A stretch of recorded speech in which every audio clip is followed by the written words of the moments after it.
से वो देखना पड़ेगा उनको किस प्रकार की और स्ट्रेंथ बढ़ती जाती है।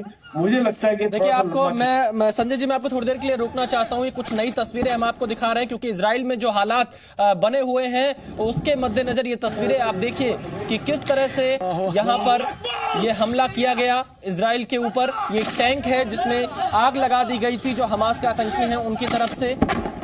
ये तस्वीरें आप देख रहे हैं जी न्यूज पर, क्योंकि इजराइल में जिस तरह का ये आतंकी हमला आज सुबह हुआ है उसके बाद से लोगों को घरों में रहने की अपील की गई है।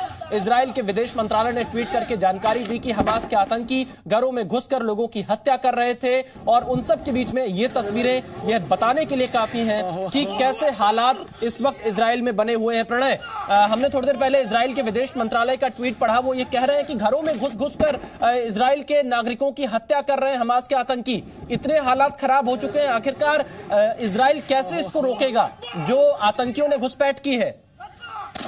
देखिए विशाल, ये इजराइल के लिए बहुत बड़ी चुनौती है कि आखिर इस हालात से निपटा कैसे जाए, क्योंकि अभी भी बराज ऑफ रॉकेट फायर्स हो रहे हैं, यानी रॉकेट की फायरिंग अभी भी हो रही है। साथ ही हमास के जो लड़ाके हैं वो कई रास्तों से, यानी पैराग्लाइडर्स के से भी हमास के जो लड़ाके हैं उनके पहुंचने का सिलसिला है। यानी ये जो आंकड़ा है, ये जो घुसपैठ है, ये कोई एक नंबर नहीं है, बल्कि ये आंकड़ा लगातार बढ़ता जा रहा है। और वो गाड़ियों से दाखिल हुए हैं, कई जगह फेंसिंग तोड़ी गई है, कई जगह से वो अंदर दाखिल होकर अलग अलग इलाकों के अंदर फैलते जा रहे हैं। और आप अच्छी तरीके से जानते हैं, हमारे साथ कश्मीर मिश्रा भी हैं, तमाम जो रक्षा वैज्ञानिक हैं, रक्षा विशेषज्ञ हैं, वो भी हमारे साथ जुड़े हुए हैं। आप देखिए कि किसी भी घुसपैठ में, और जब अर्बन वॉरफेयर होता है, यानी अगर लड़ाके घुस जाएं, एक जगह पोजीशन बना लें, तो अर्बन वॉरफेयर से उनको बाहर निकालना बहुत मुश्किल होता है। किसी भी ट्रेन फोर्सेस के लिए एक मुश्किल चुनौती होती है, और यही हमास ने की है कि वो अब जा के इलाकों के अंदर वो बैठ जा रहे हैं, और उसके बाद वहां पर जो फाइटिंग हो रही है, बंधक संकट को खत्म करवाना और साथ साथ उनको वहां से क्लीन आउट कराना। तो जाहिर तौर पर जो तमाम भी कह रहे हैं कि इस ऑपरेशन में लंबा वक्त चल सकता है, और जितना लंबा वक्त लगेगा कैजुअलिटी ज्यादा बढ़ेगी,